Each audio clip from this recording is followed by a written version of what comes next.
All right. So good evening, everyone. My name is Natalie Stokes-Peters, and I'm going to be your background co-host tonight. I've worked with Black Classic Press for close to 20 years, and so it would be nice to be in the background and letting us have this fun conversation. Um, what I want to do is, before I go further, I'm going to ask and make sure that everyone has muted themselves. The mute button is in the lower left-hand corner. I think both if you're using your phone and if you're on a laptop. And so if everyone could please mute themselves so that this can be an enjoyable experience for everybody. I'm going to say that first. The second thing I'm going to ask is that if you check the upper right-hand button on your laptop, I think it's the same place on the phone, there's a view that's called speaker view. This is going to be so much better of an experience for you because we're going to be showing some artwork.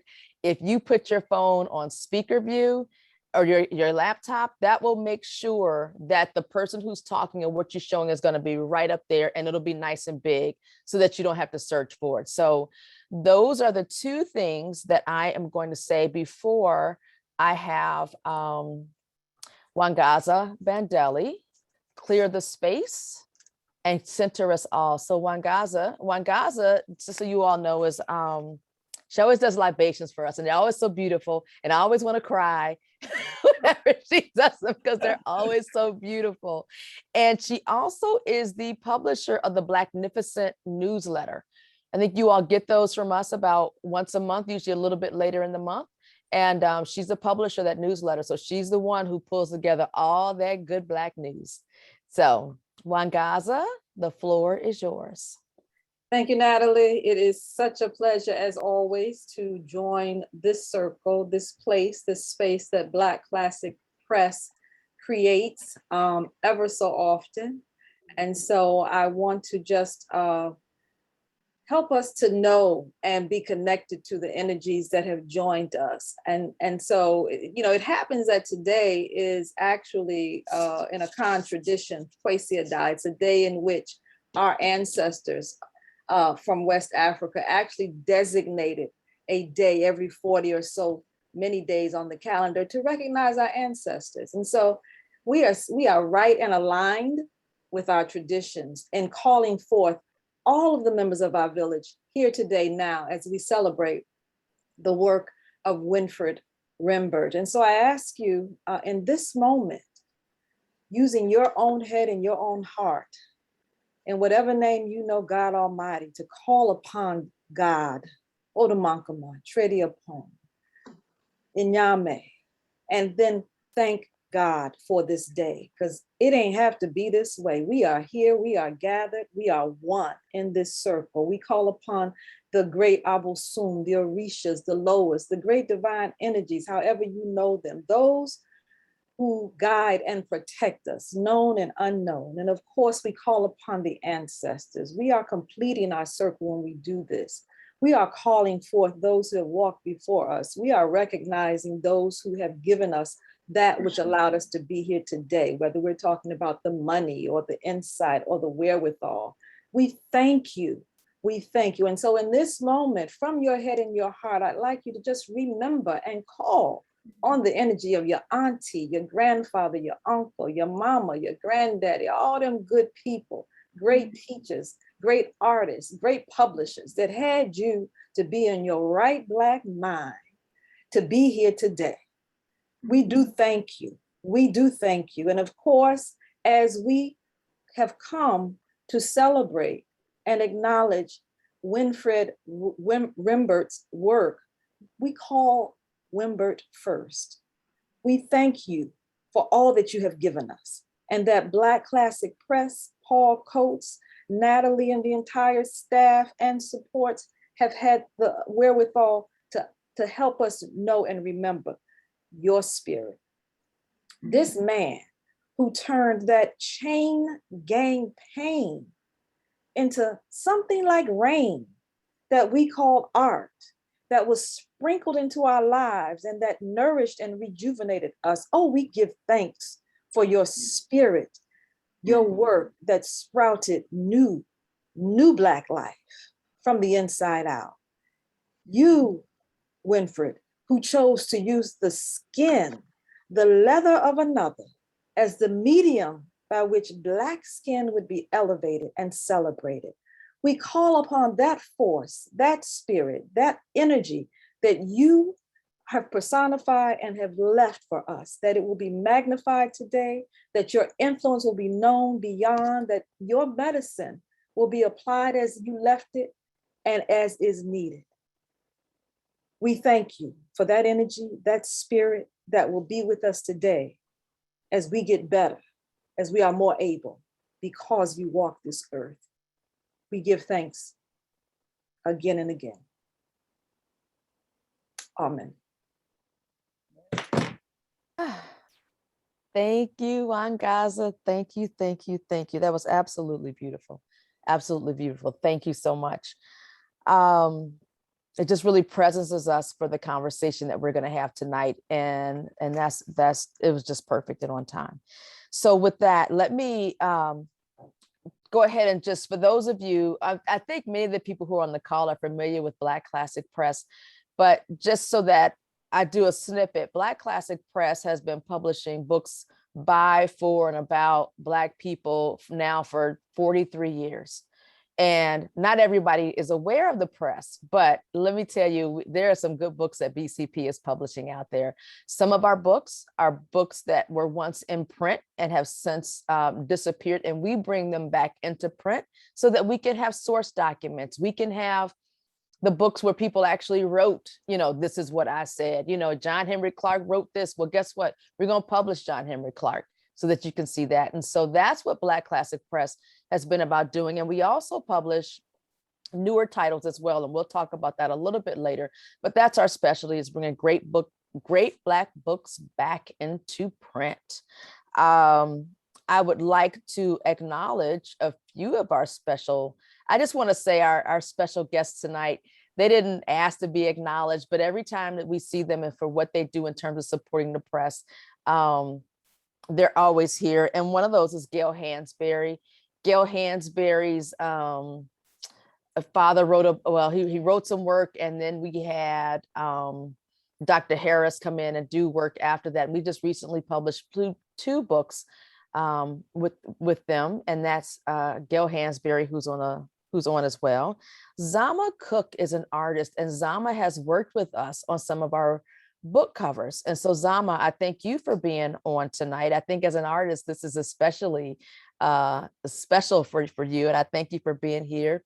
We also have Brother Tony Browder on.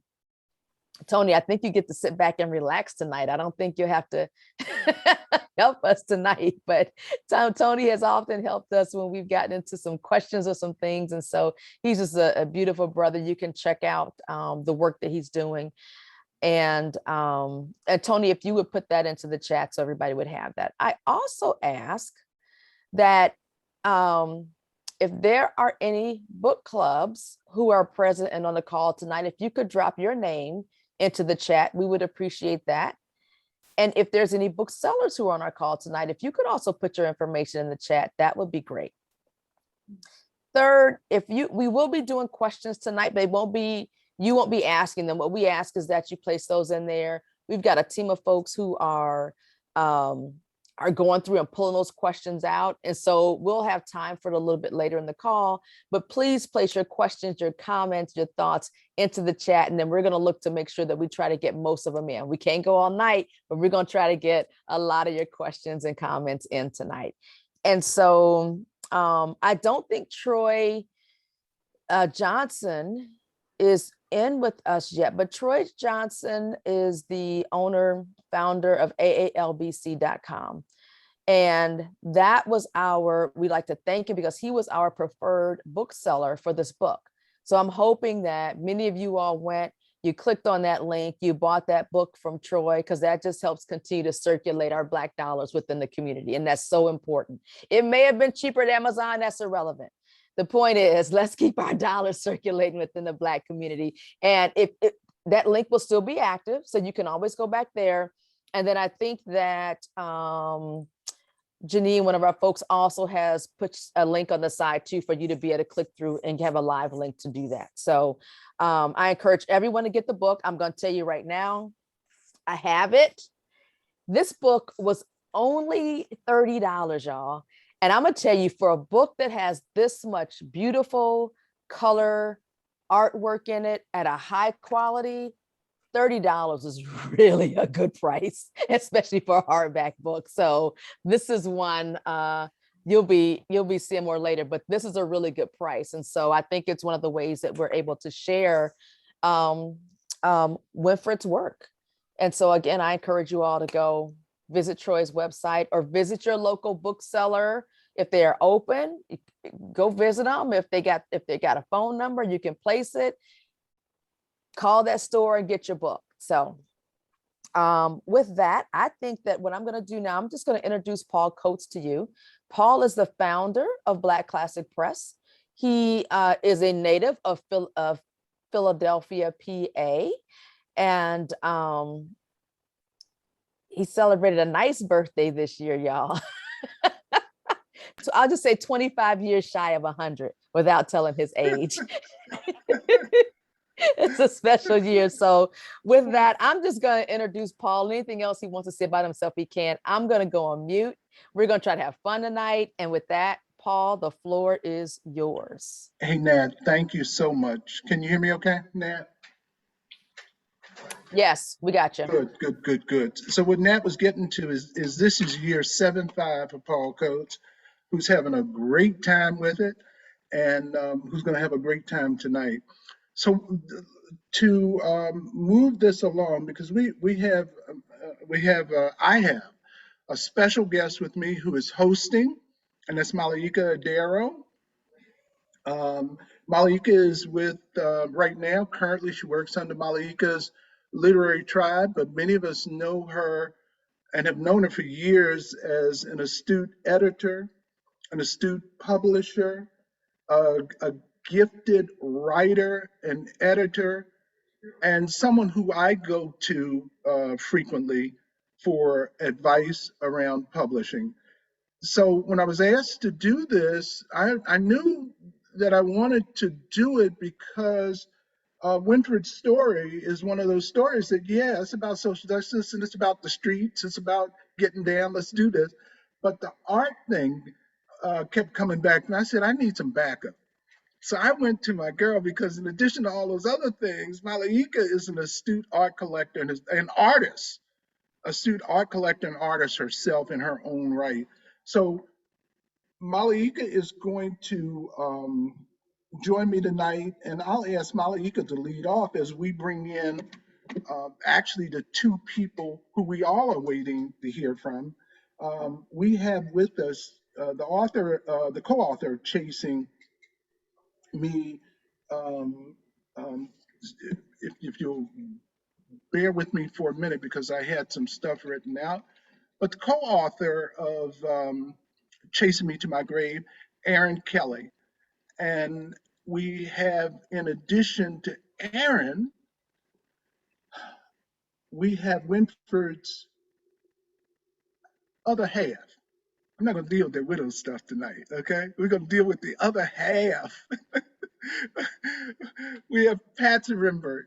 And our discussion, Malaika and I will guide the discussion, but our intention really is to have them voice an experience tonight that we all can be a part of. Hopefully, Aaron sharing about the book, the writing, what went into it, and things like that. And then Patsy grounding us in the experience of this great man that she helped bring into being in an artistic way, I would say, if I can say that. And if that's incorrect, Patsy, please correct me. Malaika, can I do this? Can I flip over to you and let you bring our guest in, and by asking wherever you want to start, go ahead and start. Folks on this call, I think you guys understand this is like a free form call, and we're gonna have fun tonight. We're gonna make sure we got room in there for y'all to ask questions, okay? So you can get in with the dialogue, okay, Sister Akua? So we're gonna make sure of that, all right? So look, thank you guys. And Malika, if you could carry. Okay. Well, let me begin by saying that I'm honored to be invited and grateful to Paul for inviting me to this discussion with Patsy Rembert and Erin Kelly, who made this book happen. The book is stunning, and so is the life story told here of Winfred Rembert, and the life of Patsy Rembert, and the legacy that they together and separately have created, and which she carries on. So I'm honored and welcome Patsy Rembert and Erin Kelly to this discussion. Thank you. How are you both? Okay. You're good. Yeah. So let me just say, Chasing Me to My Grave it's to my mind a book that is important in 4 ways. One, it's a story of social justice. That when we talk about chain gang, when we talk about segregation, when we talk about racial violence, racial terrorism in this country, and the history of America, the shadow and the hard side of it is exemplified in the life and the work of Winfred Rembert. So it is that. It's a movement story.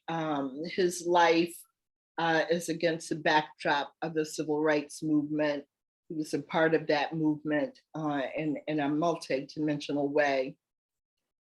It's a love story between a Black man and a Black woman against this backdrop, which we don't get enough nor appreciate enough for how key, as we say, it's become a cliche to say Black love, but how crucial Black love is in the real sense, as a tool of survival, and actually, to my mind, a means to liberation. And then it is an artist's memoir. And one of the things that I love and I applaud the way Erin put the book together, but I'm so grateful that the artist's process was included. Winfred Rembert talks very specifically about his process of making this art, the medium that he used, the leather, the pigments, his style. And for someone like me who is a practitioner, nowhere near the brilliance and genius of this, it's I appreciate that very much. Art for me is, I use it as a process of healing and another way of expressing myself. So I want to begin with Erin.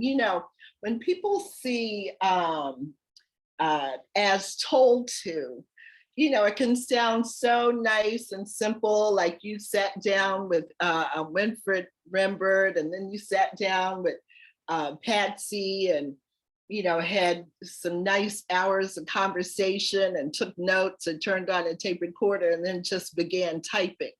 But I know in my heart, having edited and written these kinds of books produced by this kind of collaboration, that it's a lot of work.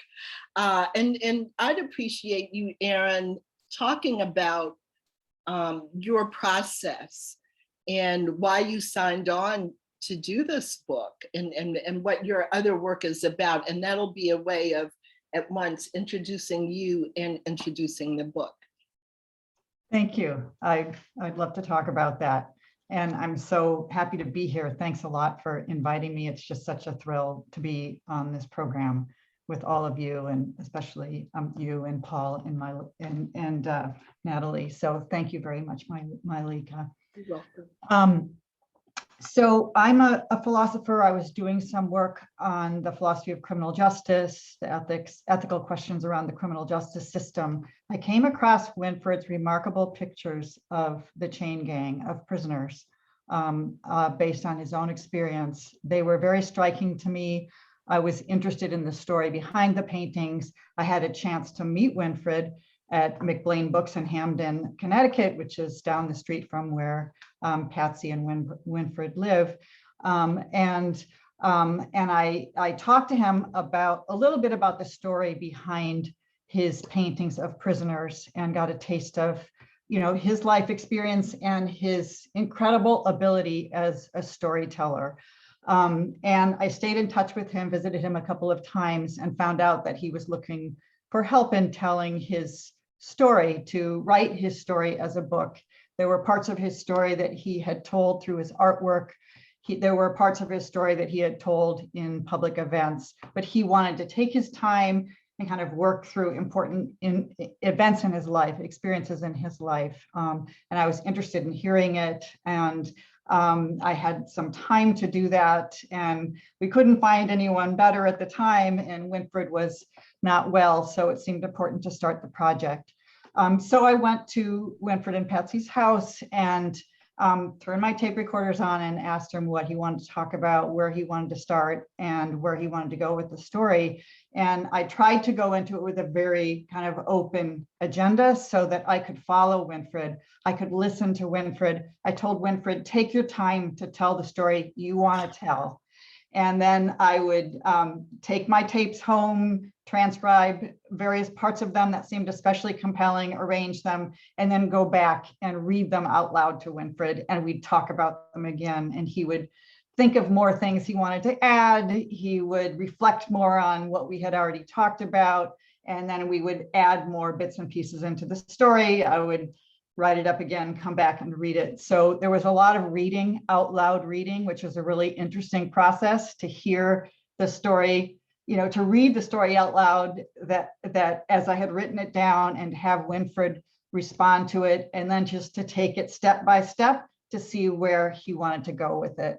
And of course, Patsy's voice became obvious that Patsy's voice was going to be very important for the book too, and that her presence in Winfred's life was really astounding and interesting and worth concentrating on. So I talked with Patsy, and sometimes she talked with the two of us, and you know, there were just many really moving conversations, sometimes a lot of fun, you know, laughing, telling stories, other times very painful things that Winfred talked about, where I really tried to listen as carefully as I could and understand what he was saying, and ask him, you know, to talk more about some of these very painful things. So that was our process. It went on for about 2 years until the pandemic shut down our in-person meetings. And then we continued, you know, kind of cleaning up bits and pieces over the phone, but we had really finished most of the interviews about the main things he wanted to talk about. And at that point, we were refining and polishing. Great, thank you, thank you. Patsy Rembert, again, welcome. You do have a voice. You are a contributor to this book, as well as a partner in life to Winfred. Did participating in the book in this way, having your direct voice in it, did you have to be convinced about that? Did you have to be talked into it, or were you excited to do that? I didn't know that I was going to be that much of a part in the book, but I didn't need to be convinced, because I want to talk about him. And that's why I could talk about him so well, is because it's so much more to the man than what's being done now. But I was happy to put in any little thing that I could put in that would enable him to have his story told. Because his story is not just about him. It's about the lives of how young Black men had to carry on and how they had to live in that time. Right, right. Well, can you talk about the time? Tell us how long you were together, and what time period it was when you two first met. Well, we've known each other for 50 years. But it was a secret. He was a secret. So it was about 4.5 years before we actually could be together after I met him. But Winfred was just interested to me. He was interested in the things that I learned about him later made him more interested. But our life together was up and down, good times and bad times. But he was struggling through life, maneuvering himself between the jail and safety and free and a family. And we had a family right away. So things was tough for him, but he seemed to be able to maneuver himself around the hard times and still make it fun. You sure did. You talk about it in the book, but tell us here the circumstances under which you met. How did you first see and encounter Winfred? I saw him on the back of the truck, and I just thought he was the most handsomest guy I had ever seen. And I told my mom that I saw someone, and she said, well, he's on the chain gang. There was no way that I was going to be able to meet him. But Winfred walked up into my yard, actually, and I was washing clothes the old-fashioned way with a rowboat and in a tin tub. And I ran from him, ran in the house and told my father that it was a prisoner in the yard. My dad came to the door with his shotgun and he looked out. He said, what you want? He said, Winfred said to him, we just want some water. I just come get some water. And my mother saw him, and being the kind of person she was, she said, y'all working down there? He explained that he was working on the bridge below our house. And she said, well, come up here at 12 and I'll have y'all some dinner. And she fixed him a big, big plate of fish and iced tea.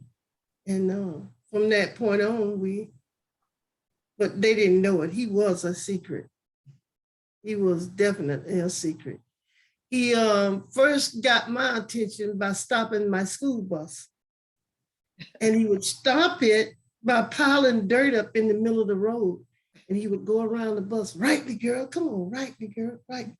And I wouldn't say nothing. But so finally he wrote me, and that was the kicker. I got his letter, and I was fascinated with what all he had to say. So I wanted to hear more. And actually, I fell in love with his writing before I did him, I think. Talk about now, what kind of writing was it? Talk about that a little bit. Love letters. He's just writing things about what we were going to do if I agreed to be his wife. He never said what I could do or what he would do. He always said what we could do. So he included me in his plans. So that was the fascinating thing that I found. But he was, you know how the story go with Cinderella? Mm-hmm, yes. I had lost my slip and he found it. That's what he was to me. And I would, how would I get to go to see him? I would go over and comb my grandmother's hair, braid it. And I'd ask her, can I go to the store? And she said, yes, baby, you can go to the store. Bring me a knee-high back. That's a knee-high orange soda. So I would go up to the store, go all the way down the road and cut across and come down to the camp to see him. I got caught. He went on for a while. And after getting caught, my boy that was coming to see me, at this time, let me explain. I had what you call suitors. And my father didn't allow us to date one boy. He wanted us to have a variety of boys that come around so we could choose who we truly wanted to be with. He felt like if you got hooked up with one boy, then you'll see somebody you really want. So he would allow us to have a lot of different boys could call on us. Wasn't taking us no place, but they could come, sit and talk. Yes. But Winfred couldn't come to see me. So no one knew about him. But when my former boyfriend at this time come over to pick me up from my grandmother's house. He caught me going to the camp. And he tried to persuade me to get in the truck and I wouldn't. So he went back and told my parents, and that's how they found out. And it was difficult for me for a while because I wasn't allowed to talk to him or write him or receive letters from him anymore once they found it out. So their objection was because he was on the chain gang. Was that the problem? That was the problem. My father said, once he caught me, he said, how could you stoop so low to date and go and sneak and see him? He said, I'd rather see you dead. And he told me I could not write him, but he intercepted a letter that Winfred wrote. Then he took me. After reading that one letter, he took me to see Winfred. And I didn't know that he was taking me. And then when I realized he was going to the camp, I thought he was going to do something to it. But he wanted to talk with Winfred. And after talking with him, Winfred said, he told Winfred, he said, now I know them little houses out there, I don't want you to take my daughter in there. He said, but I'll let her come see you. And you treat her with respect. And Winfred said, yes, sir. And that's how our courtship. I could go out on Sunday then and see him. But the most of the time after that, he got shipped away. So we could only write each other. And from the letters, and when he got out in 74, we got married in 74. We tried to marry the day he got out. That didn't come out too good. Got to have all these paperwork, blood tests. We couldn't get it done. But he come back in December of 74. And he walked in the room. I don't know whether I should be talking about all this stuff, but he walked in, he come in the house and he come in the room where I was picking up what other guys owed my mom. And he said, what do I owe? And I didn't catch his voice at first. And then he said, I said, what do I owe? And I caught his voice. I threw the paper, the book, everything away. I don't know where it went. And I grabbed it. And we got married that December 25th. But it was, our courtship was unusual and amazing all at the same time. Because it was done through letters. I didn't really get to go any place with Winfred until after we married. But I loved his talk. I loved his letters. I loved his mannerism. I loved his outlook on life and what he wanted to achieve and what he thought he could achieve. I wasn't looking for profit. I was looking for a mate, and I found it in him. And one of the wonderful aspects of this book is that the letters are there. Some of the letters are there, so we get to actually read them. They are. You get a chance to see how I told him he took advantage of me though. I was on a 17 year and his letters was overpowering for a young girl of my age and maturity. I said, you took advantage of me. But he was just so charming. That's the best way I can describe him. He was charming and he charmed me and my parents. I gotta cut in because we were talking about this earlier today and I was reading the letter and I said, oh my gosh, I said, I can't believe they agreed to let this letter go in the book. It's not hot and steamy, but to hear this man, you know, talking about like how much he loved her. And he says, when he said, I love you and we are lovers. I'm gonna hold on to you forever and ever. I pray for us every night that we can soon be together for good. I often think of what it's going to be like when we are married and in a house of our own and living on our own rules. And I'm going, they put this letter in the book. I thought it's very vulnerable for him to allow that to be in there as a man. You know, it's like men don't usually want their love letters exposed. Oh my God, he got so many and I have them all. Well, you talk about being 17. I'm a little bit more than 17. And if somebody wrote me a letter like that, I would give them some attention back too. And the love affair is expressed and documented through his paintings. Paul, I think you were struck by that. Honey, can I say something while we're still on the letters? Because Patsy, I hear what you say. He took advantage of you. But one of the most impressive letters to me is when y'all are really, really having hard times. And my man is in jail. And he said, look, no, you got to go find somebody else. You got to go do something else. I swear it's like a 70s or a 60s ballad. You write that man back and you say, it's like Jennifer Holliday or somebody on Dreamgirl. You say, ain't no way that's happening. I mean, you talk about how even after being married and having 5 kids, for that man to walk in the room and to even look at you, it made you feel like he was still 17 years old. I mean, look, so Natalie can say whatever she wants to say about a man and all like this. I'm going to tell you,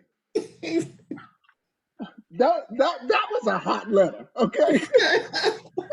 That was his was longer, yours was short and compact. You say, that ain't even that. I'm gonna be right here when you come out, and that's what you did.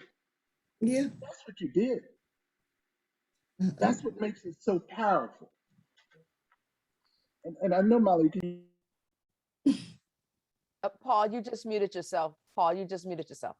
I'm sorry. As much as anything, and Aaron, again, I thank you so much for allowing their voices to be heard. As much as anything, this book is about art, but it really also is about relationships. And at the center of that is this relationship between this Black man and this Black woman going through hard times, going through good times and hard times too, all the way. And coming to the place now that we can celebrate the man who you held up, the man who you recognized that there was something in him before anybody ever saw that. You recognized that. And I'm going to stop there because Molly was doing a great job. But I had to get the shout out into the sister. I'm sorry. No, that fits right in with the flow of things, because the same kind of passion revealed in this relationship is the same kind of passion that's expressed in Winfred's artwork, in his paintings. As is said in the book, when I looked at it, I thought Jacob Lawrence, Romare Bearden, Faith Ringgold, the African American artists who elevated our most difficult stories, to levels of beauty, while becoming the record of what happened to us and what happened to Rembert. That I also like that, his work evolved from craft. Everybody knows about leather work and those hand-tooled wallets and handbags, that are part of American handicraft. And he elevated that to fine art. And I think Patsy played a role also in that, you know what I mean? Maybe he would have kept on just putting the artwork on handbags and wallets and that sort of thing. But Patsy, did you have something to do with him using the leather as a canvas? Yes, I told them nobody else was doing that. They do everything else, but they haven't put pictures and stories of. I said, you'll be the only person doing this. And it's made him think, maybe I ought to try it. And he was trying to figure out what to do with the leather because pocketbooks and stuff wasn't making much money. So when he found out that people would actually buy a picture, that he did on leather, and nobody else was doing it. Right. Nobody else was doing pictures that I knew of. And the stories that he was telling around the table, because that's when we talked, he hadn't went in depth with his storytelling at the table, but I thought it was interesting enough for him to put them on paper and then put them on his leather. And because he was always doodling and drawing something. We go to the PTA meeting, he'd draw somebody he disagreed with, he'd draw them and make them ugly. And they thought he was taking notes, and I'd say, "You being bad." I knew what he was doing. They thought he was taking notes, but he was drawing them. And so I said, "You can take some of that talent." And he said, "Don't nobody want to buy nothing I'm doing." I said, "You don't know until you try." And finally, one day he did. He wanted to give Sharon, and he said, "You know what? I'm going to make a picture, and I'm going to give it to Spiel for Christmas, him and Sharon." I said, "Well, that'll be a good idea. Anything to get him to do it so he could see it for himself." It's nothing like seeing something yourself to convince you. So once he did it, he liked what he had done. Still didn't have no idea nobody would want to buy it. Phil hung it up in the store. Somebody wanted it and bought it. Now, he was good to go. Once they bought that picture, he said, maybe you got something. And he started doing pictures of his life so that they would be captured forever. That was my whole thing. Nobody's going to know about it if you don't write about it. Right, exactly. And talk a little bit about how he learned that skill. Where did he learn how to work with leather in that way? And then Malaika, if we could go in and have, because we've been talking about this artwork. And so if we could have after that, or somewhere in there, have Aaron show a couple of pieces for us, I think that'd be good. Perfect. Well, he learned it when he was on the chain gang. He learned it from a guy he called TJ. I think it was TJ. And after he learned how to do it, the guy got jealous and wouldn't let him do it anymore. So he made his own tools and kept making pocketbooks on his own. Okay. So he's a determined person. He was determined. If he wanted to do something, he would do it. Yes. He would do it. Aaron, do you have any thoughts or anything you'd like to say, segueing into the show? Well, I could show an example of several different themes in his work that go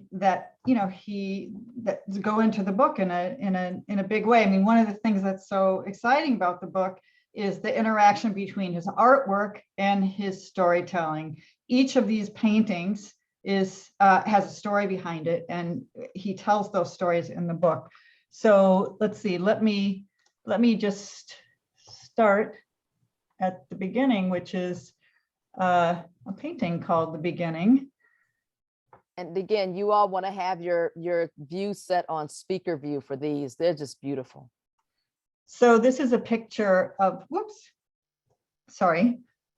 this is a picture of Winfred. Let's stop the slideshow. Why is it going view? No, I don't want that. I want enter full screen. Sorry, view full screen. Okay, so this is a picture of Winfred as a baby being given by his birth mother to his great aunt who raised him. It was a very painful theme for him in his life to come to reckon with his mother having relinquished him. And the book opens with his thoughts about his mother and the impact on him of his impact on his life of her decision to give him up. Patsy may want to talk about that a little bit more, but you can see that texture of the leather, and that's Winfred, the little baby. So I chose this painting as one of the Cotton Field paintings because it's Patsy's favorite painting, I believe. Is that right, Patsy? Yes, it is. So Winfred painted a lot of paintings of the cotton fields where he worked as a child together with his great aunt, who he called Mama. These are really striking paintings because they're so beautiful, but the subject matter was really difficult. It was about, very difficult work that Winfred didn't want to do, that people felt forced to do. And so he talks about the experience of working in the cotton fields, how difficult it was, and at the same time producing these amazing works of beauty about these scenes that were so impactful on his young life. So this is another cotton fields picture, and you can see the overseer there, pushing people to work harder. And here's another picture of the cotton fields called From Caint to Caint. You can't see when you start working, and you can't see when you're done working. It's dark. It was a long day. So this is called Caint to Caint. And then this is a picture of Cuthbert, Georgia, the main street in Cuthbert, Georgia that ran through the Black neighborhood, which was a very exciting, wonderful place for Winfred when he finally got out of the cotton fields, ran away to Cuthbert, Georgia, and began to meet people who had businesses there, who frequented the juke joints and the pool halls. And he discovered the life in the Black community of Cuthbert, which brought him great joy throughout his whole life. I think it was one of the things that when he was in prison, he could think about, and it would nourish him. These were very important memories, the people and places where he felt a sense of community and support and love. This is a pool hall where Winfred went to play pool and eat meals and meet people.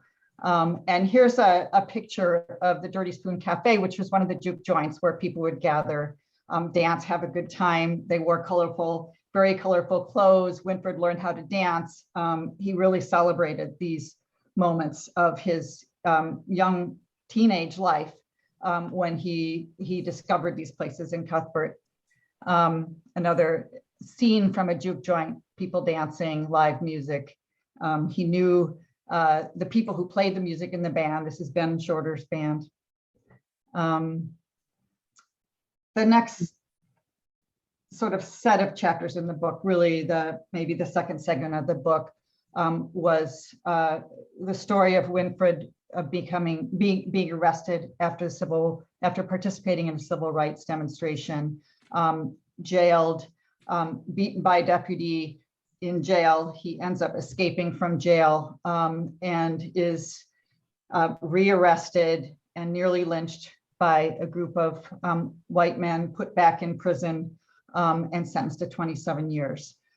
So he talks a lot about in the book about the significance of his prison experience and paints these amazing pictures, which Patsy may want to tell you a little bit more about what they mean. But this is a picture called All Me, which represents, jump in, Patsy, if you want to add something, but represents all the different personas that Winfred had to take on in prison, which was a very brutal place, in order to survive the brutality and hardship of that experience.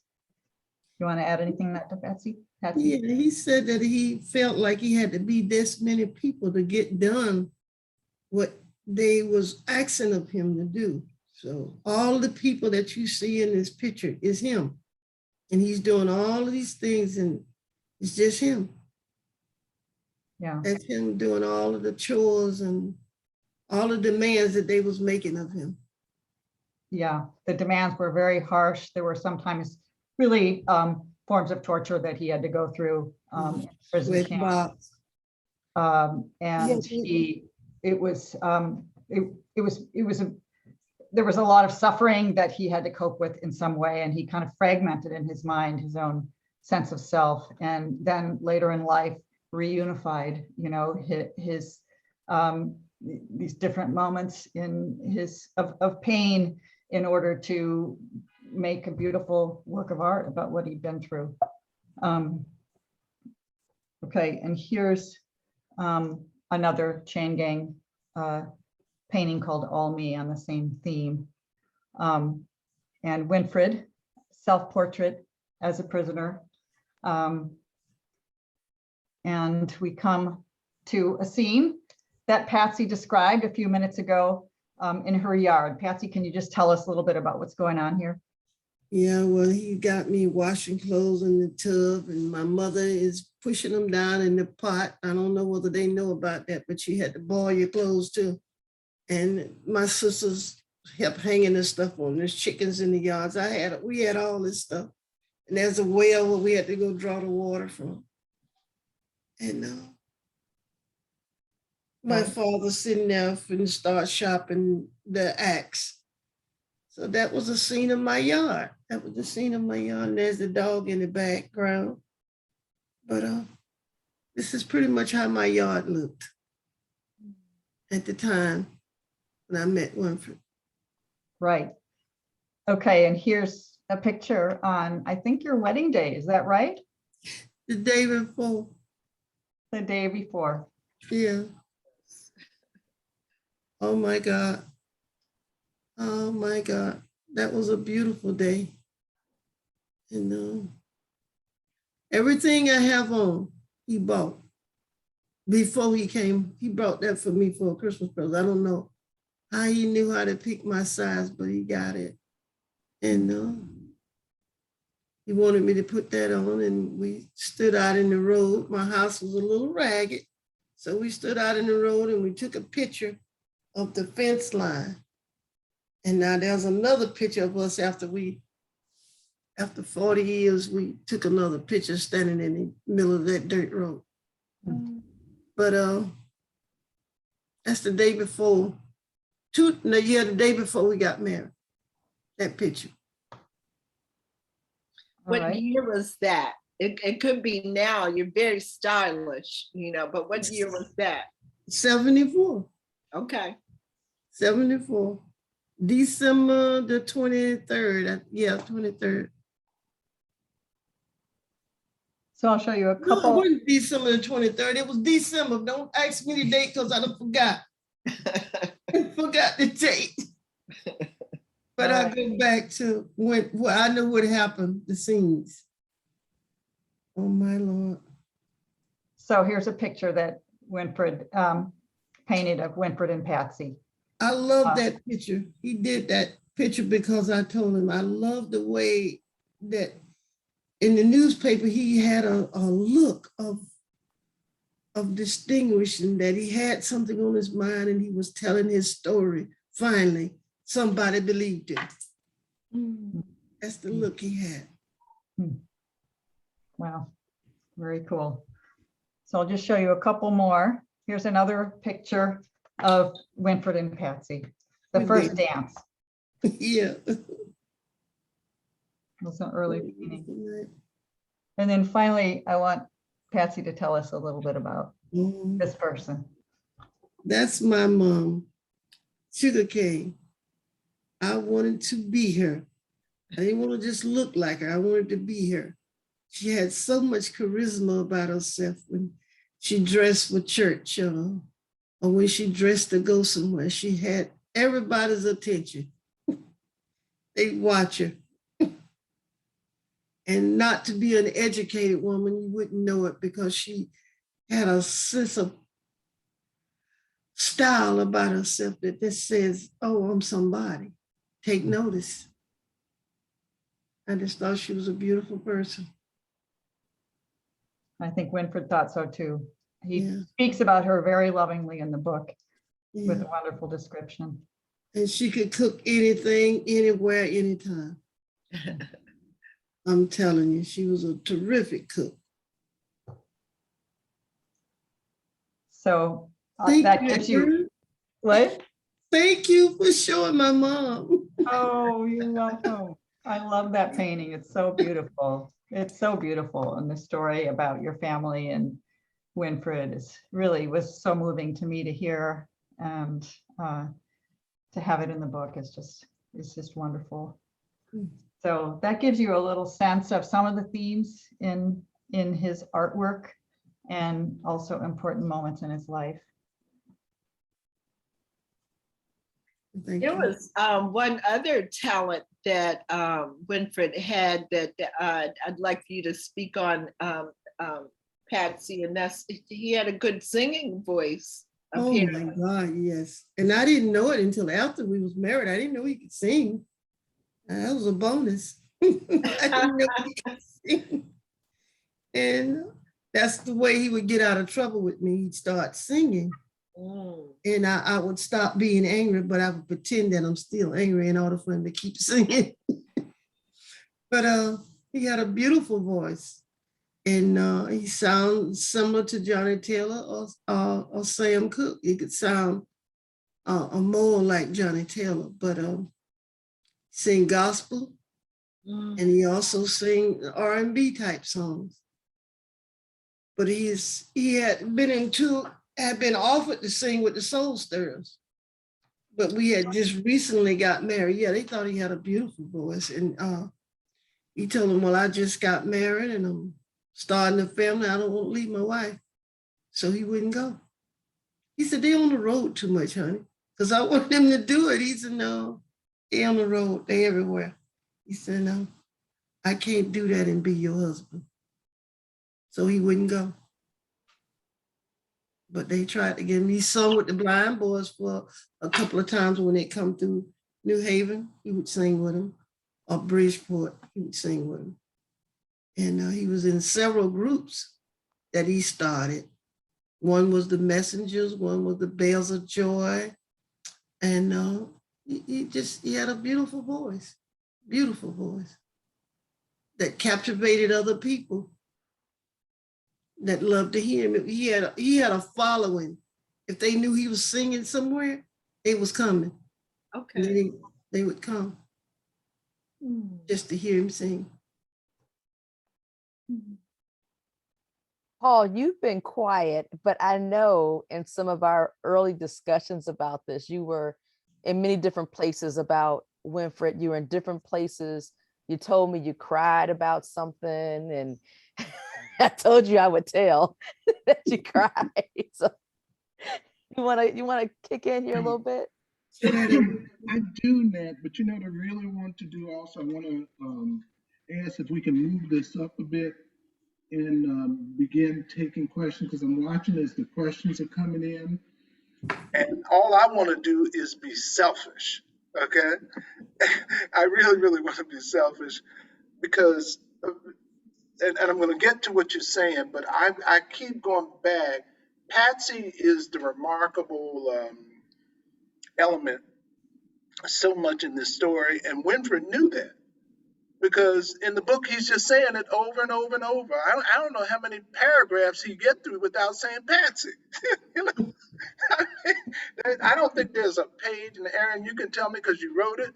I don't know that there's a page in the book that don't say Patsy. That man knew what he had. I understood what you were saying, Patsy, earlier about y'all have ups and downs and there's rough this, rough that. I got that. I understand. But that man knew what he had. On any good day, he knew what he had. Okay. And I think a telling part about this is his willingness to be vulnerable and to share from the inside. One of the things is this is not a book. When you guys get, if you haven't got the book already, when you get this book, do not be mistaken. This is not the story of somebody that just went to the chain gang, okay, and had a hard life, and then like magic or something like that, he ends up as this famous artist. This was, Winfred was not always a good brother through his life. And the part that Natalie's talking about that brought me to tears, I mean, it just, I want to cry now, is he's telling the story about this brother who took him in a hard time. He took him in, he saw good in him, he wanted him to play basketball, and he stole that man's silver dollars. He stole the man's silver dollars. And that's not me telling it, that's him telling it. In his honesty, he's telling you the good with the bad. And he stole the silver dollars. He's in jail. Man didn't put him in. The wife called, and the man's wife called, and he's in jail. And the man shows up at the trial and said, Your Honor, I must have made a mistake. I found my silver dollars. So they couldn't hold him in jail. He's in the car with the brother. And this is a tale of this is not Winfred, this is me. He's telling my tale that I can't tell y'all the stuff, okay? But he's telling the tale of me, and he's telling the tale of so many other Black boys who've been saved by people who saw something good. And he can't look at the man because he know he took the man's money, but he also know that he lied. He know that he lied, and that's really hurting him. Even as a young boy, it's hurting him. The part that made me cry was that he talks about going back, and he just wanted Mr. Robinson. Mhm. He wanted Mr. Robinson to know that he had changed. And so many of us, I don't care whether you're brothers, I don't care whether you're women, so many of us have done things when we were young and people stepped in and stood for us. They stood for us when no one else would stand for us. They stood for us. And that's what happened with Mr. Robinson. And the part that got me, Aaron, in this writing was he realized that he couldn't tell Mr. Robinson that he had changed because Mr. Robinson had gone. He had departed. That just brought me to it just brought me to tears, and I was crying like a baby because I could feel his pain. Winfred left that story there so that I could feel that pain and so that we could use that to go on to teach other people with that. Mhm. So You're not the only one that has cried over that. Every time Winfred talked about Mr. Robinson, which was many times over the 2 years, he kind of returned to that moment. He cried. He cried every single time. He was so broken up about that. I feel him because it represented not just Mr. Robinson, it represented all of the other bad that he had done, that he wanted to let folks know that he had changed. Mr. Robinson was just a hallmark because he was early on, and I understand. I could feel your husband, Patsy. Yeah, it bothered him a great deal. But I tried to assure him that Mr. Robinson knew that he had made a change. He said, well, I just wanted him to see me changed and with a family. You know, it really got to him not to be able to say, I'm sorry. Yes. It really got to him. Yeah.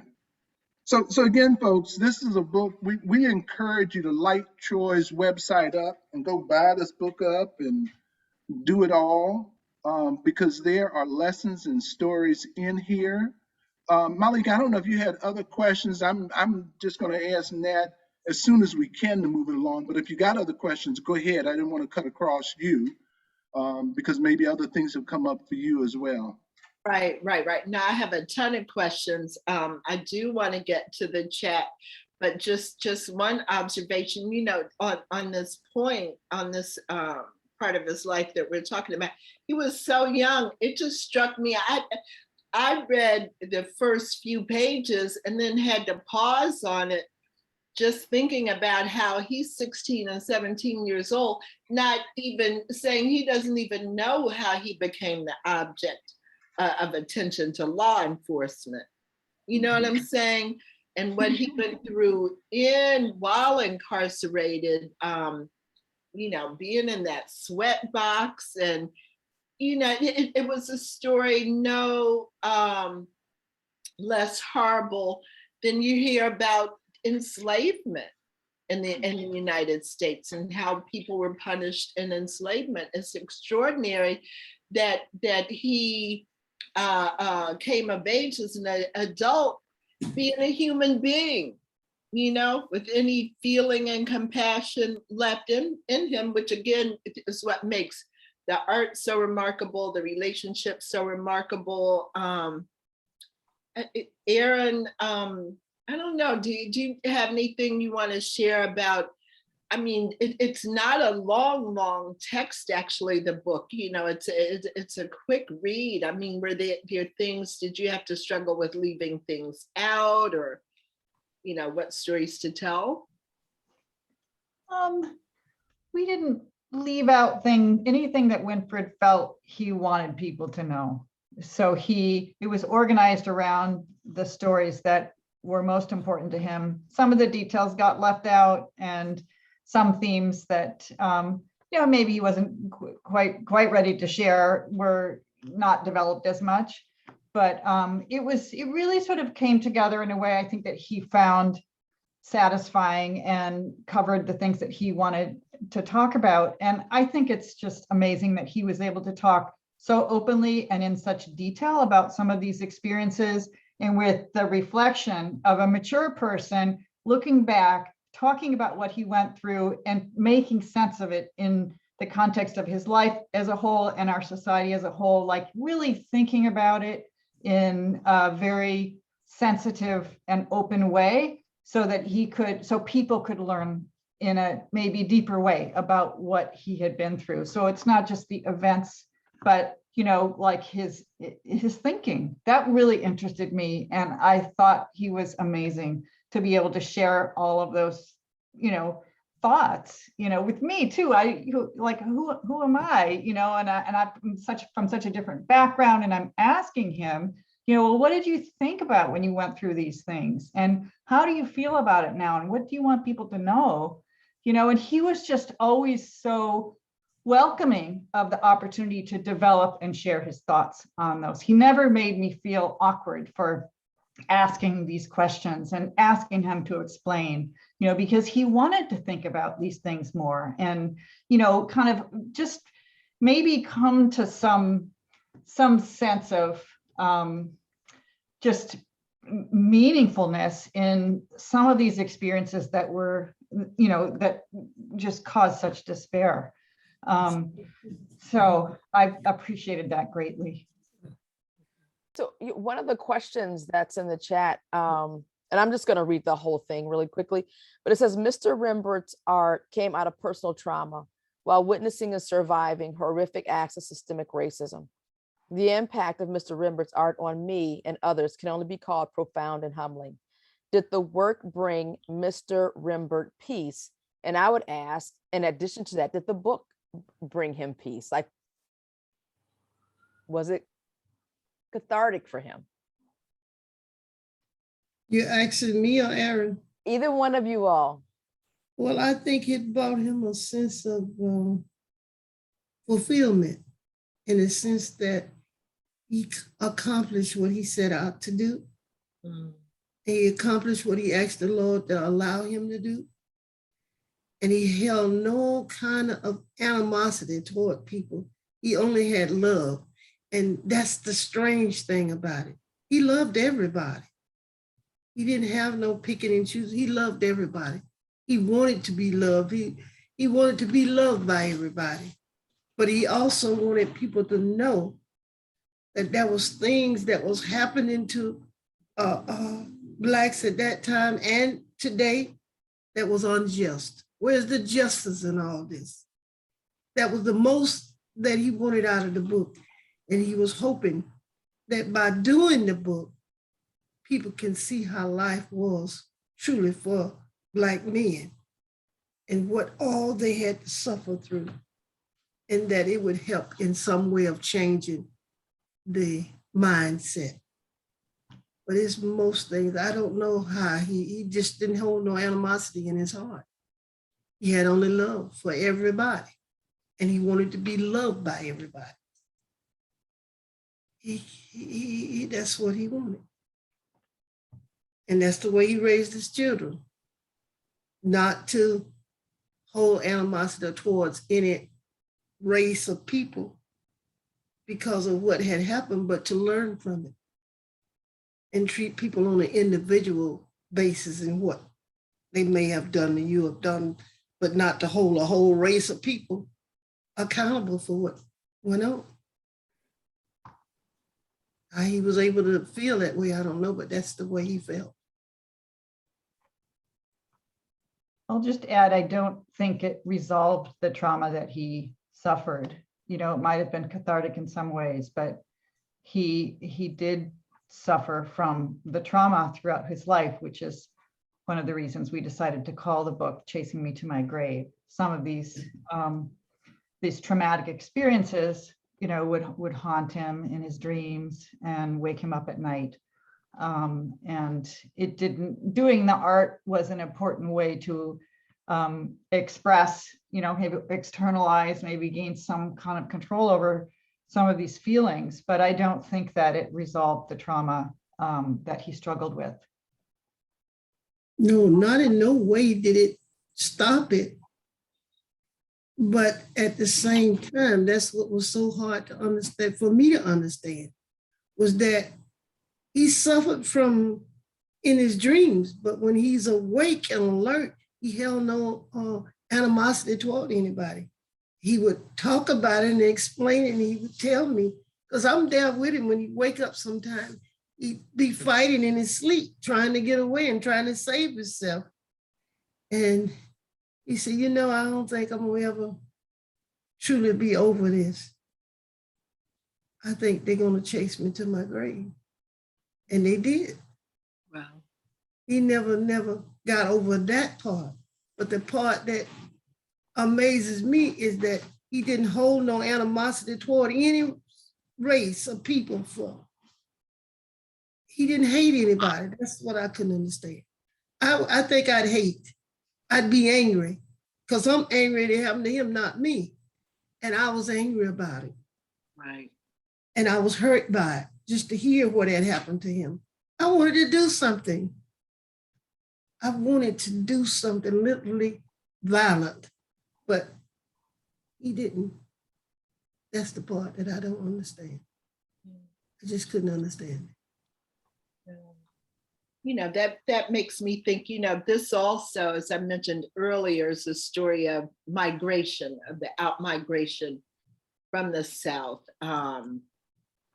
especially in this period in the 21st century where we go from legal segregation and Jim Crow, you know, to a change in that. Patsy, can you talk about how moving north changed your life or not? Or, you know, did that make a difference in Winfred's perspective?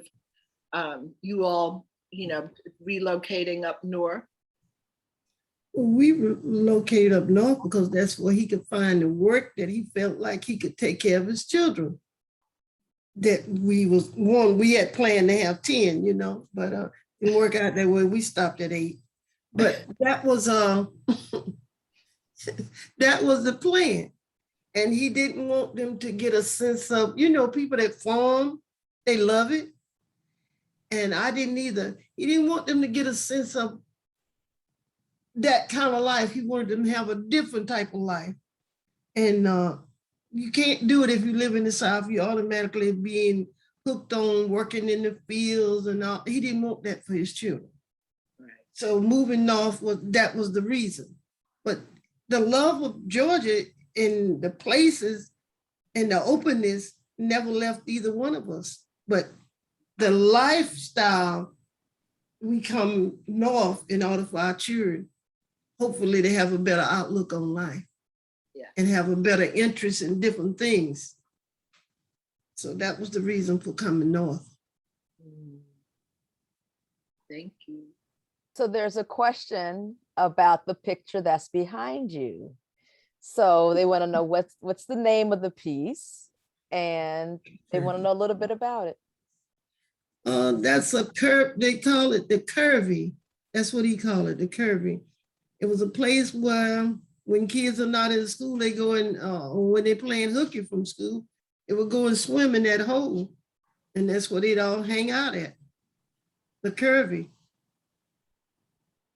So that was one of his favorite places he said he would go. He couldn't really go to school, so they had a place where they'd go and meet. Mm-hmm. And just jump off in that hole and swim around. in terms of his process, and this is for Patsy, and he talked about, I think, a little bit in the book, people are asking, like, how many times did he put it on paper before he put it on the leather? Oh, he put it on paper one time. Wow. And from that, he did his sketching, but now that's where he would finalize it is on paper, but he only wrote it once. Mm. How he done that, I don't know either. But when he went to the leather, it was finished for him. This is what I'm gonna do. Wow. I have all of most of all of the initial drawings of a lot of the paintings. I got all of the first drawing, but he's sketching his mind. He could do that, and then he would automatically just start. If you would see him work, it's amazing how he do things. He could just start and just keep going until he have a finished product. And it really depended on what he wanted to do and how he wanted to do it. He sketched it out in his mind. At least that's what he told me. He would sketch it in his mind. He would see it like a photograph. Then he would start to put it down. Because he didn't have nobody to look at to do it. So he had taken a picture of it. So had he reached a point where he was able to be a full-time artist? Like, was he working, because this is like a dilemma that some artists have, is they got to work, and then they do their passion, which is their art on the side. What was going on throughout the process of doing the paintings? And then what was going on in the other half of his life? Was he ever able to be a full-time artist that would support the family? Well, in the ending part of his life, when he reached in his 60s, 70s, early 70s and 60s, he never stopped trying to do something, but he was not able physically to keep working. As long as he possibly could, he worked. The art would just have to take a back seat to that because he didn't think anybody wanted anything he done anyway. But he became more of an artist after Yale gave him the show and told him that he was an artist. Mm. So whatever year that was, that's when it was. I can't tell you the year, but it had to be 2000 and what, two? I think it was 2000. 2000? Yeah, somewhere along in there. That's when he really started to think of himself as an artist. Wow. He got confirmation from Yale that you got good work. And he was so proud. Oh my God, that look on his face. I love it so much. He was so proud that Yale thought enough of him to give him a show and to show his work and say that Jock Reynolds said, you're an artist. And that was just wonderful for him. Wow. Okay, so one other question here about his activism. They asked whether or not how much of an activist was he, and does his activism show up in his work? I think it is, but you can answer. Well, he's been always outspoken about things. He had a way of doing it that would when they would give him seminars to do, he could put it in the seminars where people would question themselves about whether or not they was prejudiced or whether or not this was right or not. He just had a way about it. I wished we had taped all of his shows that he did, because they was very interesting to see how he would pull people in to check themselves about racism, what they thought of another person because of his color or because of where you thought he came from. What do you really truly think of this person?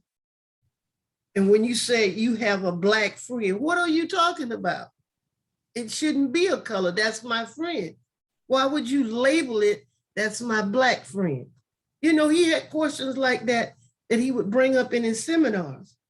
And he would have people questioning themselves because 90% was white. So he had a white audience that he was teaching about racism, where they didn't know they was racist in the sense that, oh, I got a black friend. He said, right there says you're racist because you trying to get me to convince that you got a black friend. That's not the way you do it. He had an answer. I'm not articulate like he would be, but I just wish that we had taped all of his seminars. But he was very active on the front with equal justice, and he would talk about it openly. He just was unable to participate as much as he might have wanted to because of his health. But if he had to stand up for something, he would. He done a lot of things that, I mean, he didn't ask for a crowd to do what he wanted to do. He do it himself and see how it come out. I'm gonna give you one instance, and then you can take it wherever you want to take it. But I'm gonna tell you this. It's a place that we go fishing, right? And you can only fish there if you are a resident. And the guy came to tell us that we had to go. He said, no, I'm not going. I want you to arrest me and take me to jail.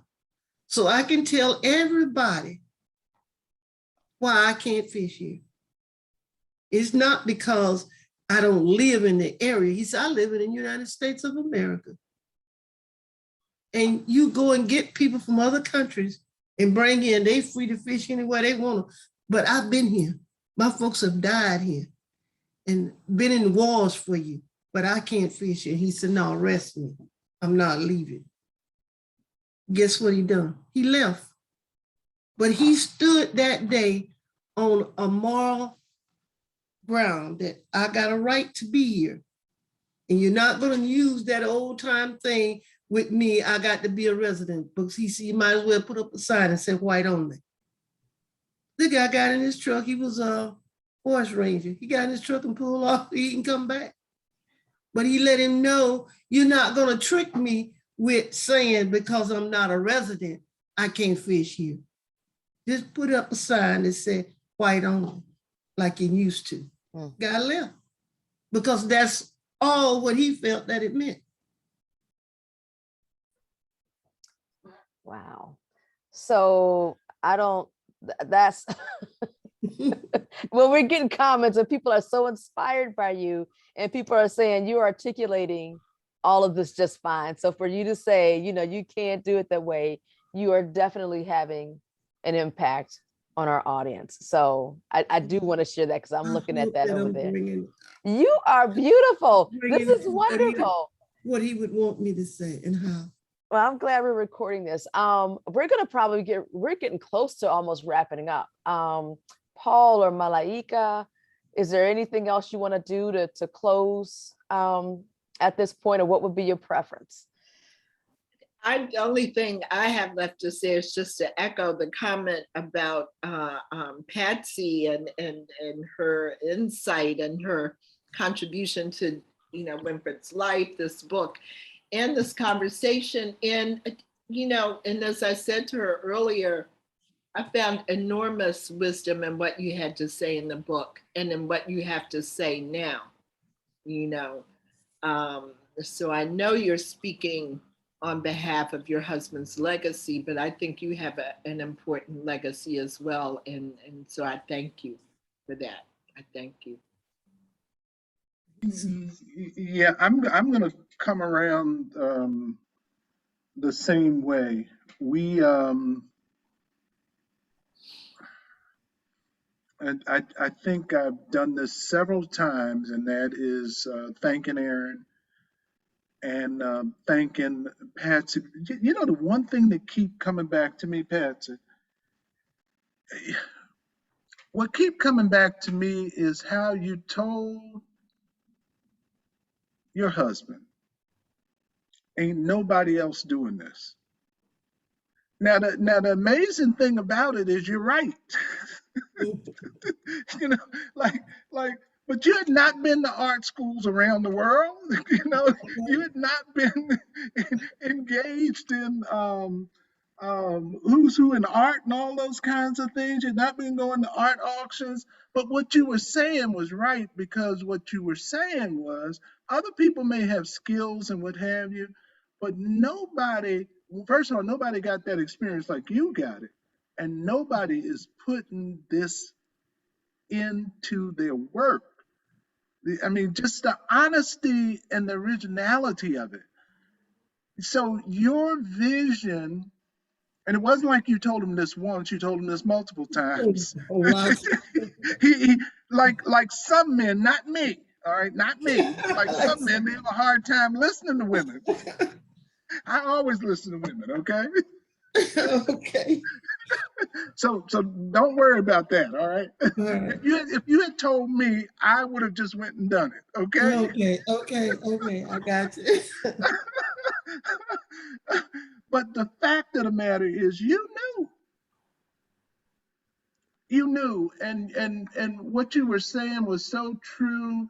And once he heard it, once he did hear it, Mhm. he knew Yeah. what you were saying was true.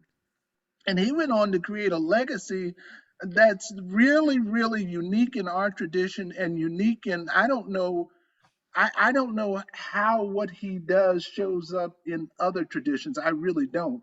So I mean, you called this one, girl. I mean, you called this. All right. You called it before anybody else saw it, before anybody else knew it. You were calling the shot on this one. And that just blows my mind. I'm blown away by the art, but I'm also blown away by the fact that you knew and you could inspire him and direct him in this direction. So I thank you. I'm just like impressed, just totally impressed. Thank you.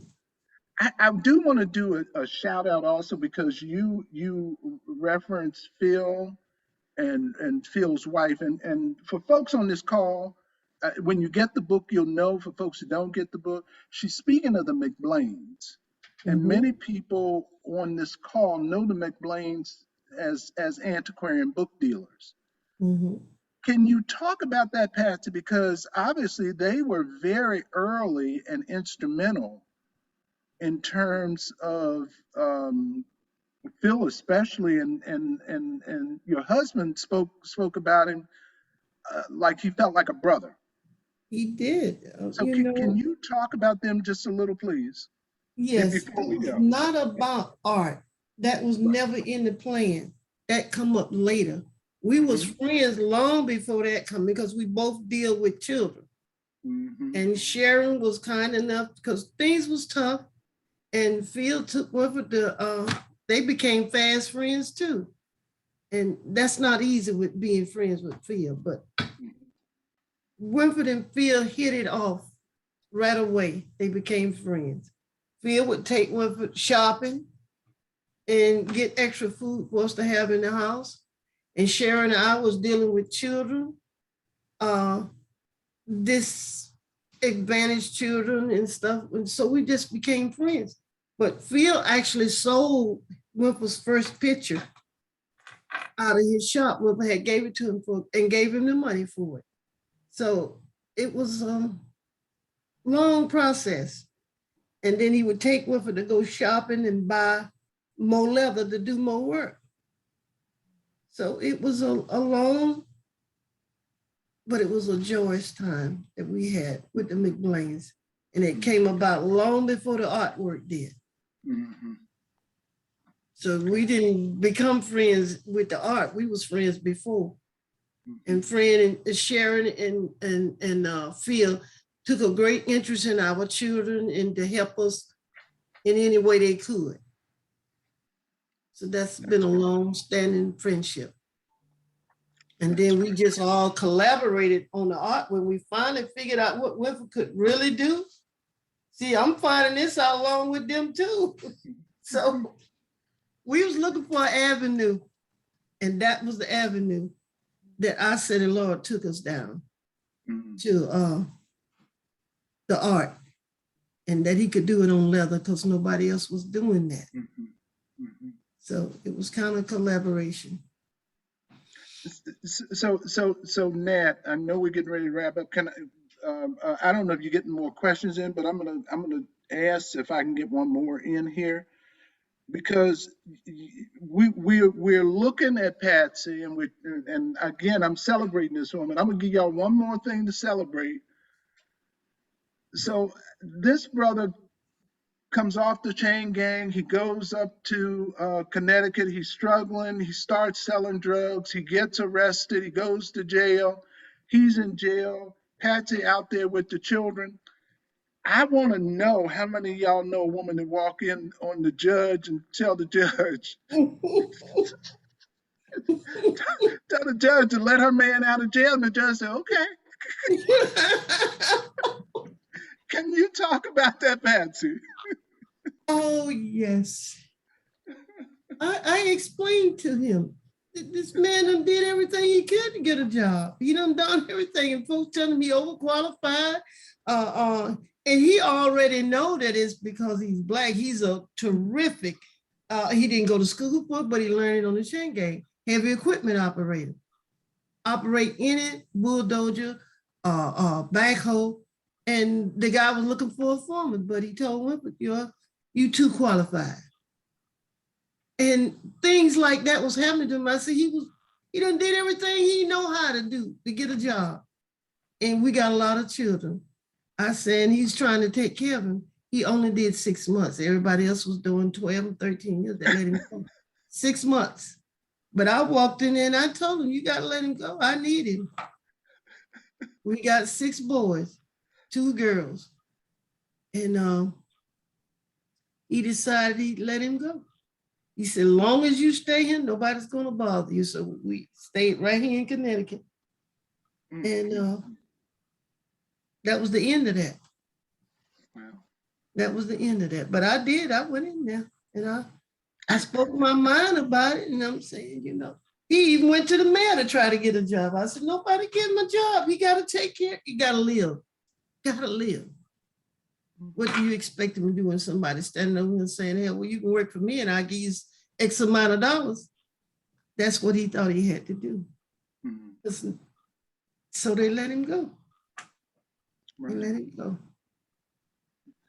All right. So I'm gonna be quiet, Nat, after this. You got any more questions? Are we ready to wrap up? Because I would tell y'all in the book too, Aaron, I'll tell the whole book, okay? If I was on here all night, I'll tell y'all Patsy got out in the street and started fighting y'all because she's fighting for her kids.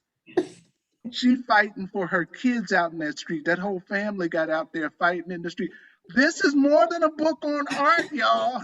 Yeah, it's so autobiographical. Like, I didn't get it. Like, when I first looked at the artwork, I thought, wow, this is interesting artwork. But then in reading the book and the pictures, I'm like, this is just autobiographical. Like, this isn't somebody else's life and somebody else's stuff. And this is his life. And it is so much more. And somebody commented on there that they had bought the book. They got it, I think, from the library. They finished reading it this morning. And I think they said they're going to plan on buying lots more so that they can give to people. So this is, yeah, it's a beautiful book. It's a beautiful book. It's a beautiful story. And it's told very beautifully in his words. And so, yes, I think we are, because we're at 7:34 Eastern time. Before we go, I do want to do a couple other acknowledgements. I want to acknowledge the folks who are from, who've helped make this book possible. I want to acknowledge Sally McCartan, who is on the call. I don't know if she's going to come off screen again. And we also have Stephanie. Now, I'm going to pronounce your name wrong. Steiker. Okay, she's giving me a thumbs up that I did that. And so I want to thank you all for being with us tonight. I hope this was enjoyable for you as all. We really appreciate the opportunity to share this with our audience. We don't always do books that we don't publish, but it's definitely been a pleasure doing this book. I also, there's Sally. Sally, is there anything you want to say? No, she's just waving. Okay. Okay, Sally. All right. Sally's also worked with us on a couple other books that we've done. So it's been we've had her around for a long, long time. I want to thank Books and Beyond Book Club out of Florida, Harlem's Literary Society, Oracle Set Book Club in DC. They're always here. Thank you very much. And then also, I don't know if he's still on, but we also had Emory Douglas y'all, who was on the Wow. phone, who is an artist as well. All that Black Panther art that you see, that's Emory Douglas, y'all. So I know Can we check to see if Emery is still here? I'd be very it looks curious. like he is still here. Emory, if you could come off of mute, please. At least it says that he's still on with us. Emory, if you could come off of mute and say something, that would be great. Uh-oh, here we go. There we go. And Emery, I know you don't like being put on the spot that much, but you know, I could not help but read this and think about your powerful work. And I just wonder if you can, just say a few words, and I know I'm putting you on the spot. But it's okay, comrade. You know, we go back. We comrades. Well, it was heartwarming to hear Patsy tell the story. It was like listening to my family and them talking and about the challenges and on life's journey. It was very powerful, and a lot of things I had done always had been reflection of books and stuff that I had looked at that dealt with the struggles and situations of the chain gang in the South and what have you, and also with the Party Panthers who were in Angola, who were that's chain gang. So it brought back a lot of memories in many ways,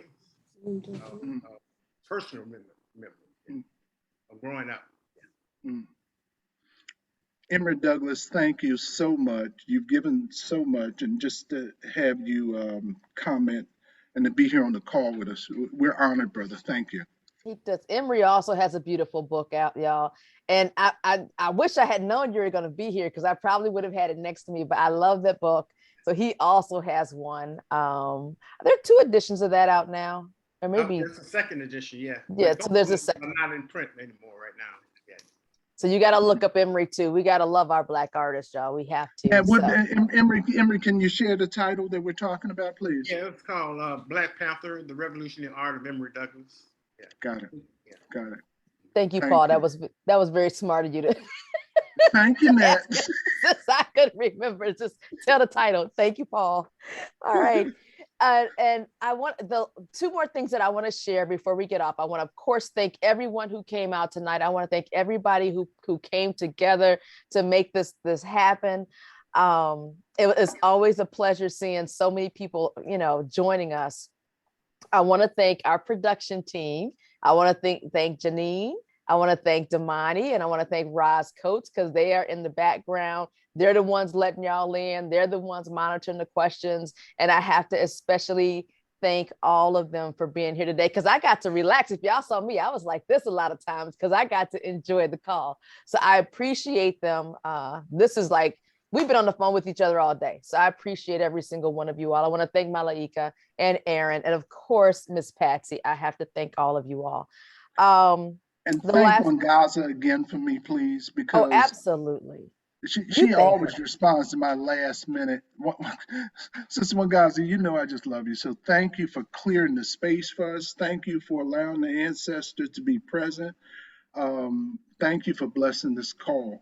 So thank you so much. Absolutely. She's like one of our production team members because she's always here and she's always going to make it happen. So I thank her as well.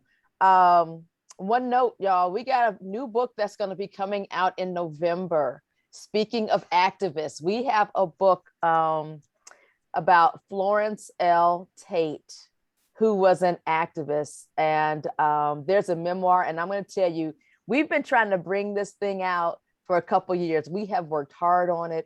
It is a beautiful book.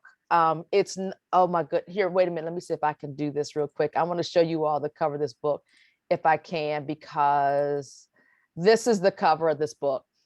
And it's called Sometimes Farm Girls Become Revolutionaries. Notes on Black Power, Politics, Depression, and the FBI. It's a beautiful book. There's notes in there that she wrote from her journal. There's pieces from her files, her FBI files in there. There's notes from friends. It's just been a beautiful piece to pull together. And so you will hear more about that coming up, but in this November is when we plan on releasing that. I'm sure we're gonna have a call about it. So I look forward to that. But encourage you all to look forward to that, because it's another great read. Very great. Just another quick plug. We also just finished Andrew Billingsley, scholar, institution builder. We'll talk about that more. One of our next phone calls will be with Dr. Billingsley, who is still with us and still blessing us. He's 93, 94, I think, this year. So we're gonna have some great times as we go forward. All right, y'all. I think that we are going to call it a wrap for this Sunday evening. Again, I thank you so much. Before we do that, can we thank Malaika again too? Yay, Malaika! Thank you. My pleasure. Thank you. This is good. Can I just mention quickly that there will be an exhibit of Winfred's art in New York City opening on October 7th, running through December 8th. So any of you who are in the New York area during that period, you can see his work on display at a gallery called Fort Gansevoort. Okay. And now can we get Patsy the last word going out? Yeah, so let me do this before Patsy goes out, and I will let her have the last word. Okay. I'll shut it down right after she finishes in this call. The other thing is that oh, now I lost my track. This is being recorded. So for those of you who are on here, you will receive an email, and we'll have it posted on our website as well. It'll be on our YouTube channel, so you will be able to get this and share it with others and tell them what they missed tonight, because they did miss a treat. So with that, those are my last words. Miss Patsy, you get to close us out. I'd just like to thank y'all for having me and for presenting his book and his art and to talking about his life. I thank you very much. I thank you all and hope to join in and talk with you again at some point. Let's do it. All right. Good night. Thanks, everybody. Good night. Oh my Lord, I think.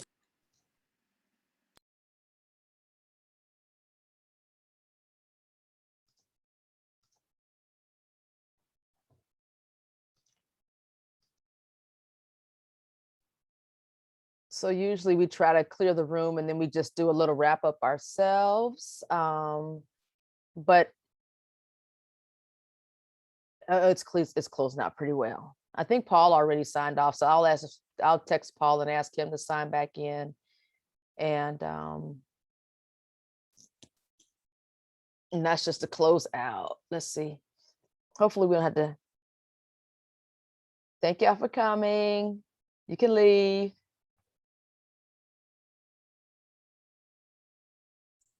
Probably people who have left. So I may. All right. So why don't we just, oh no, it's clearing. Janine, you did a great job tonight. Oh, thank you. No, it's wonderful. Oh, I feel like, I mean, this could be like February part 2. Oh, well, we have a couple other books that are supposed to be out like in January, February. We've got a COINTELPRO book that's coming out. It's a reprint, and then we also have Agents of Repression by the same person. So I'm just gonna end this, and then just come back into your link. Okay, come back into the link. Okay. Yeah. All right.